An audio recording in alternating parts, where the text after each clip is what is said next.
Hi everyone! Welcome!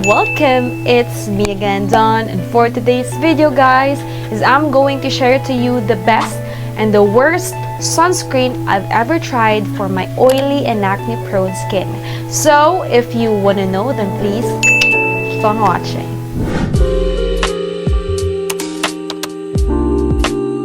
Before we proceed to the products that I use, I am going to share to you a little bit of my background and the importance of applying sunscreen. So last 2018, that was the time that I started to use the proper skincare and started to apply a sunscreen. So the first sunscreen that I tried was the product that was recommended to me by my derma, which is the Oroderm. So product nila ng sunscreen yung ginamit ko.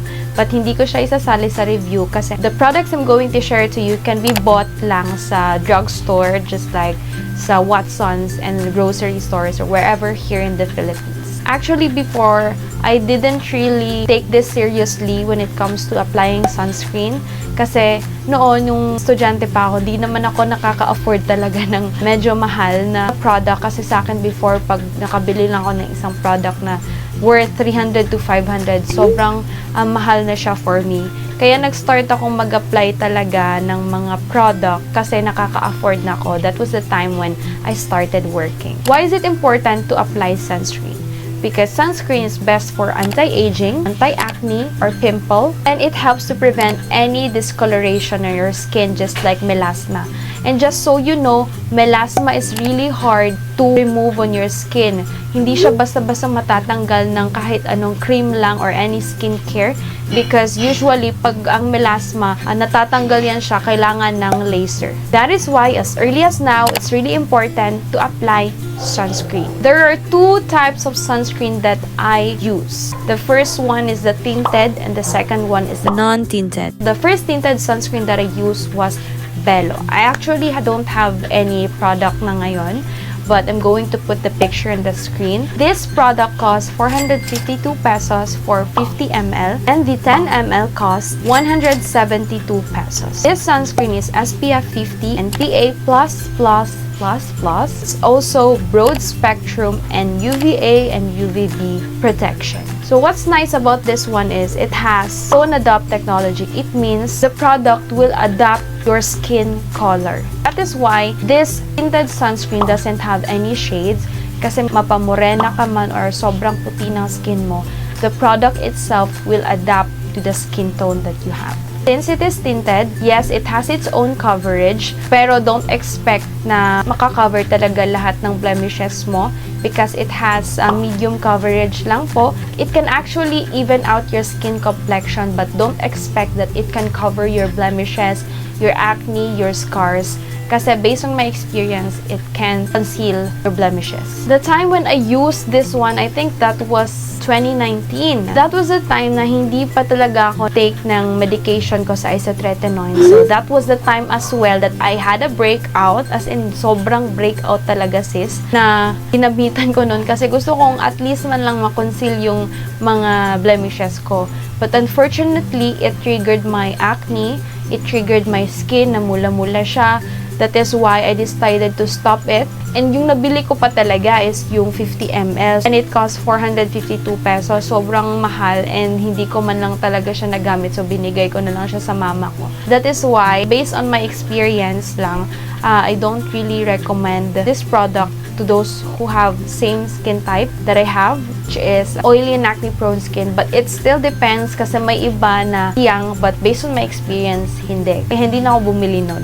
So, if I were to rate this product, it would be 7/10. Let's proceed to the next tinted sunscreen that I used, and that is the SUNGLOW Tinted Sunscreen by Fresh. This one, I actually included this on my skincare routine na mga video. I'm going to put the link as well in the description box. And alam nyong love na love ko talaga tong product na to. This is actually my second purchase already. First purchase ko nito, umabot talaga siya ng 1 year. I tried to look for another one sa Watsons, but unfortunately, wala na akong masyadong nakikitang stock sila ng nito. And if ever meron man, walang fair shade. Actually, I'm on a fair shade. It has 3 shades. And ito yung pinaka-light, which is the fair. It's a SUNGLOW tinted sunscreen. It has SPF 50, PA++++. It has also broad spectrum and UVA and UVB protection. This is actually good for all skin type, whether you have oily and dry skin. And it's made in Korea and it is 50 ml. And what's nice about this one is it is enriched with Centella asiatica, niacinamide, and sunflower. I actually love Centella asiatica because it is also really good for your skin. It's good for anti-aging, anti-inflammatory, and antioxidant, and good for antibacterial pimple preventer. What I love about this one is it cannot trigger my acne-prone skin. So, hindi po nagkakatigyawat or nagkakaroon ng mga breakout whenever I use this. That's why I really love this one. And when it comes to coverage, napakaganda ng coverage niya kasi among the tinted sunscreen that I use, that I tried, ito yung pinaka-malupit na coverage. Parang almost full coverage na siya. Hindi ko masasabing very full coverage kasi medyo makikita ko pa rin yung ibang mga blemishes ko. But if I tried to compare it to other sunscreen that I use, maganda talaga yung coverage niya. What's nice about this one is napaka-lightweight. Whenever I apply this, wala akong ma-feel na medyo sticky sa mukha ko. It has matte finish and this one is also good for those who have dry skin kasi nakalagay nga for all skin type. Product din to nila Miss May Layog and Miss Ray Hermar, and we know that Miss Ray Hermar has dry skin. It's also good for her, so I assume that it's also good for those who have dry skin. Whenever I use this, wala talaga akong mafe-feel na naglagay ako ng product, and whenever I do this, I check it on my face. Wala talaga akong mafe-feel. That's why I really love this one. Ang pinaka nagustuhan ko talaga nito is sobrang tagal niyang maubos. This is actually my second purchase, that's what I have said. And I bought this one sa Shopee online. I'm going to put the link in the description box. Mura siya online kasi it costs 199, but when I tried to check it out, i-check out ko na siya, ang mahal ng shipping. Hulog pa rin ng mga nasa 300 plus siya. But when it was first released, this cost 429 pesos. But ngayon, parang nag-less na yung price and nag-buy one take one din sila. But unfortunately, sa website ng Watson, available lang na buy one take one is yung deep na shade. So, you can check it out as well sa Watson, sa Shopee and Lazada to check if may shade mo doon na buy one take one. Isa talaga sa mga pinaka nagustuhan ko nito is yung packaging. Unlike sa ibang product like sa Bello, pag pisil mo to, lalabas talaga yung product. But this one, even though kahit na anong pisil mo, hindi talaga siya kasi may pump. Hindi siya messy tignan. All you have to do is to clean this tip para hindi din kakalat sa cover yung product. Napaka-hygienic and I really love this. So if I were to rate this one, I'm going to rate this with 10 over 10 because hindi rin ako nag-oil up nito and this suits perfectly on my skin. The next tinted sunscreen that I'm going to share it with you is this one. Luxe ORGANIX Ultimate Defense Tinted Sunscreen. One of the reasons why I bought this and I was able to try this one kasi nga, when I checked the Watson kung may available pa ba nung SUNGLOW, wala talaga akong makita and gusto ko na talaga magkaroon ng tinted sunscreen kasi ayaw maglagay ng any foundation na or whatsoever. Gusto ko lang yung sunscreen at the same time, it gives coverage on my skin. It evens out my skin. But I don't have to put anything na on my face. The lesser the better kasi yung theme ko. What's nice about this is it has SPF 50 and PA+++. So, mas mataas pa rin yung SUNGLOW kasi 4 yung plus niya. It comes with 3 shades and this is the fair, the lightest one. What's nice about this, it has with galactomyces, I don't know if I pronounce it right, ferment filtrate, and vitamin C. It also claims it's lightweight, smooth finish, and no white cast, and alcohol-free and paraben-free, and it's made in Korea, and it's also 50 ml. This costs 349 pesos. If I'm going to compare it sa original price talaga ng SUNGLOW, this is cheaper. This is actually nice. This is good for oily skin since I have oily skin, but what I don't like about this is pag nilagay ko na siya, parang medyo, pag i-check ko, parang medyo sticky siya. Pero pag nag-set na, hindi naman. It's true na matte finish. Walang white cast talaga. But the coverage, if I'm going to compare it sa SUNGLOW, the SUNGLOW has more coverage than this one. It has medium coverage and feel ko mabilis mag-oil up yung face ko whenever I use this one. And what I don't like about this is the packaging. Tignan nyo. Ano talaga siya parang nasasayang, lumalabas talaga yung product. Kaya unlike sa SUNGLOW na kahit anong pisil-pisil mo, hindi lumalabas yung product, but this one lumalabas talaga siya. Kaya umabot dito. So, we have to really be careful about this because of its packaging. Yun lang naman ang hindi ko nagustuhan, tsaka bilis ako mag-oil up nito. But it has matte finish and it's cheaper than SUNGLOW. But if I'm going to rate this, it would be 8/10. And I would also like to share to you, I'm using this one, the Set and Fix by SUNGLOW. It's actually more than a year na ginagamit ko and almost everyday ko rin to siyang ginagamit. It's also enriched with niacinamide, grapeseed oil, and sunflower oil. So, gamit na gamit ko to siya when I use this one kasi nag-oil up ako nito ng mabilis. So, whenever I use this, it helps to mattify my skin, control the oiliness. And what's nice about this one is it's SPF 50 and PA++++, broad spectrum, and UVA and UVB, and it's also good for all skin type. Perfect combination siya for those who are using tinted sunscreen. Especially pag hindi mattify yung finish or mabilis ka rin mag-oil up, this is really nice. I highly recommend this one. Hindi ko na siya masyado nakikita sa Watson, but you can also order through online. So, those are the tinted sunscreen that I use. And if I'm going to choose kung ano yung pinaka-the best, I would highly recommend this one. Parang kinakabahan ako, baka mag-phase out na to, hindi na sila mag-release.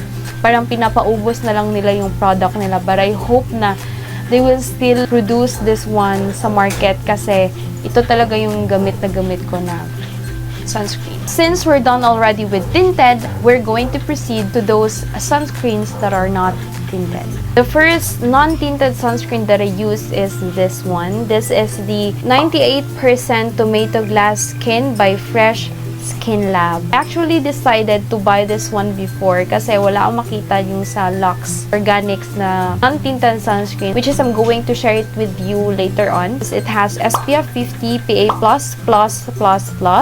and it's also UVA and UVB protection. This is with hyaluronic acid. What it's claiming is it's fast absorbing and lightweight moisturizing gel with superior sun protection for face and body. This is also for body pala. It's dry free, alcohol free, paraben free, mineral free, and benzophenone free. It's actually 100 ml. Marami siya. Made in Korea. One of the reasons why I bought this one kasi hype na hype din to before Recommend to nila Miss May Layog at saka ni Miss Ray Hermal. Kaya nainganyo din ako siguro. Sabi ko na siguro good to siya kasi si Miss May Layog oily yung skin niya. But when I use this one, parang nangate yung mukha ko and namula-mula. For how many days ganon. And whenever I use this, parang ganon talaga yung effect sa face ko. That's why I decided to stop.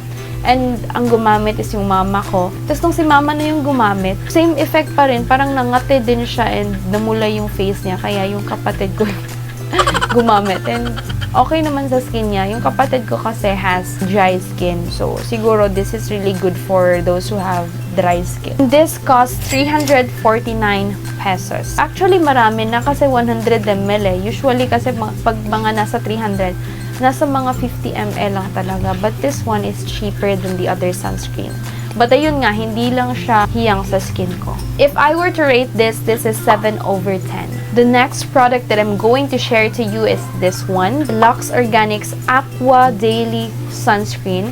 So what's nice about this one, it has SPF 50. Next is it has UVA and UVB protection. It's also broad spectrum. It's with aloe vera, Centella asiatica, and calendula extract. I really love about this one is meron siyang Centella asiatica.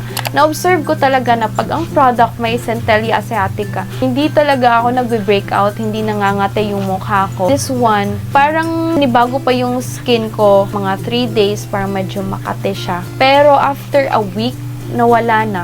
Sobrang smooth ng mukha ko whenever I use this one. No white cast, it's really true. It's also non-greasy and lightweight. So whenever I use this, parang wala lang akong nilagay. It absorbs easily. It's also claiming na cruelty-free, alcohol-free, and paraben-free, which is also really nice. And this one, it costs 349 pesos. So if I'm going to compare this when it comes to its prices, this is actually cheaper kasi 100 ml na siya and it's 349, but this one 349 but 50 ml. But what I really love about this one is napakaganda ng packaging niya when it comes to hygienic purposes kasi nga you just have to pump and you can also control, unlike this one na paminsan hindi natin nako-control And naubos ko na to. I'm planning to buy another one kasi gusto ko rin yung sunscreen na walang tin kasi of course pag nandito lang ako sa bahay. So if I'm going to rate this will be 9/10. The last sunscreen that I bought recently lang talaga,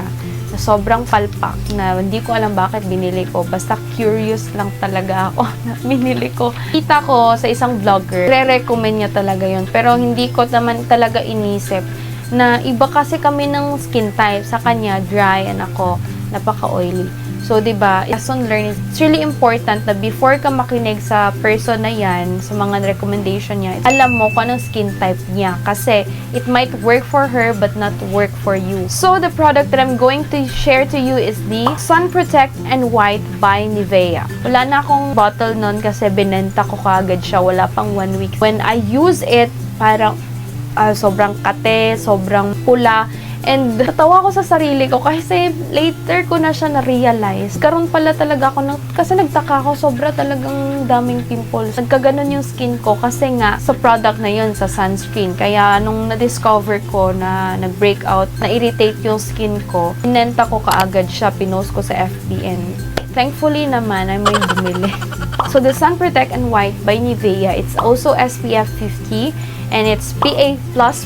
It has UVA and UVB protection and it's also whitening. It is water resistant and intensive moisturization. Kaya siguro nagkaroon talaga ng tigyawat at na-irritate yung skin ko.